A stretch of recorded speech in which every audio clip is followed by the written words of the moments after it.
Welcome to Cata Vlog 15, March 2025. 2025 is continuing to be disastrous in the world of geopolitics. There have been a few promising signs, but there's a lot of awful things still happening in the USA. I think I would like to talk about all the threats to DEIA, diversity, equality, inclusion, accessibility, because they matter to so many people and they are under attack in the political sphere, especially in the USA, but there's some suggestions that's happening in the UK as well, so I'll talk about that on a future videos. I wanted to give a shout out to different people who are trying to make a difference and certainly are, as far as I can see, making a positive impact. One is Alice Winterland, who I follow on Threads, and she does stuff on YouTube, and I think she does all the platforms, Bluesky. Alice produces a lot of great videos. She does some heavy subjects about the threats facing trans people, but she also does more light-hearted stuff. And she campaigns a lot and she makes a lot of excellent points. So I'll put a link in the comments at the end. Now, I mentioned in February that it was LGBTQIA History Month in the UK, Black History Month in the USA, and they swap around in October. I was saying last month I was featuring different pins, pink pins that celebrate LGBTQIA people and organisations that have made a huge difference as part of Islington's Pride.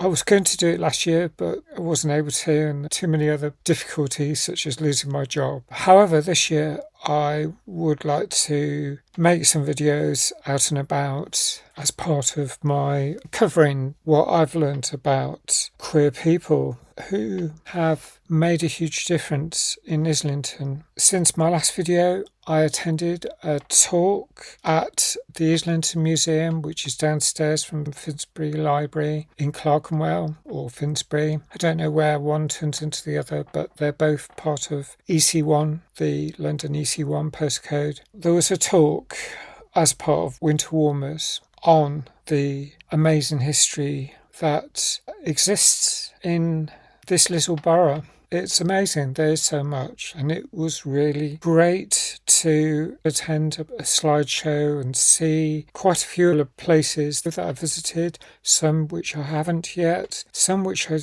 couldn't find. And I asked about this afterwards. I couldn't find quite a few of these plaques. They may have been stolen by someone who hates queer people. However, there doesn't seem to be homophobic, transphobic abuse at these locations. So it could just be that someone has stolen the pink pins, wanted to keep them as souvenirs. That is antisocial. I was talking to a friend about it. It's certainly not a kind thing to do, considering other people will want to learn about LGBTQIA+ history, and when the plaques are missing, there's little information to go on. I mean, you can still find it on the Islington's Pride website and heritage map therein. This tour was great, and I got to talk with a few people afterwards, and I spoke with the organiser, and she suggested I come along to the afternoon session, which was totally different. A singer,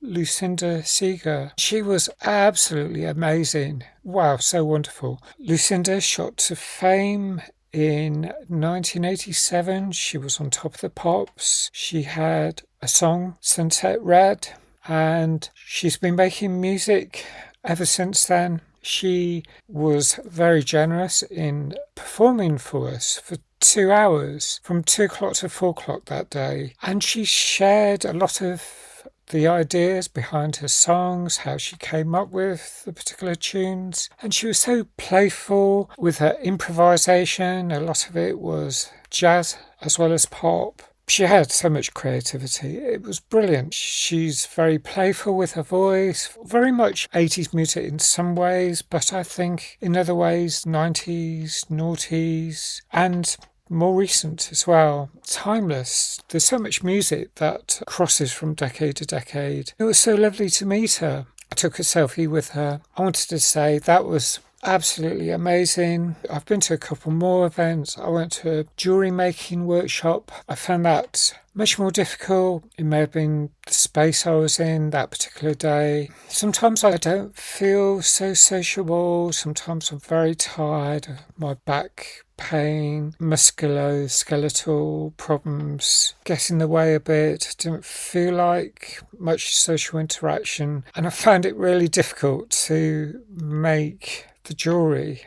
I was trying to watch and understand, and other people were succeeding. They were sharing ideas between each other, and I felt a bit isolated and sometimes just don't fit in. I think that's perhaps because I've got autism and ADHD and OCD, and these conditions can be isolating. I went to a feedback session about winter warmers, which has now finished for this year. It's a shame because I missed the first 7 weeks of it. But I'm so glad I managed to attend a few of the sessions and managed to give some of my suggestions along with other people's suggestions on improvements that maybe get carried forward for next winter. The one thing I suggested was the rich wealth of history of film in Islington, film locations, the places that appear in film narratives that belong in Islington, the people. There's so many artists from different spheres that come from Islington, and as I mentioned, there's so much LGBTQIA plus that comes from Islington as well. I feel so lucky to live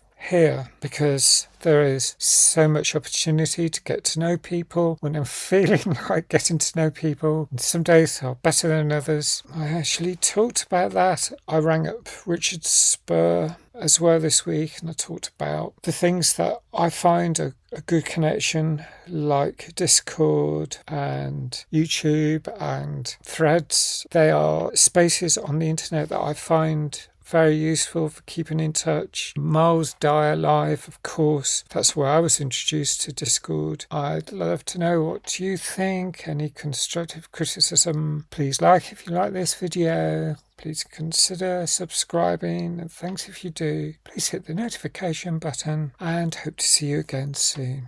Have a good month. Bye for now.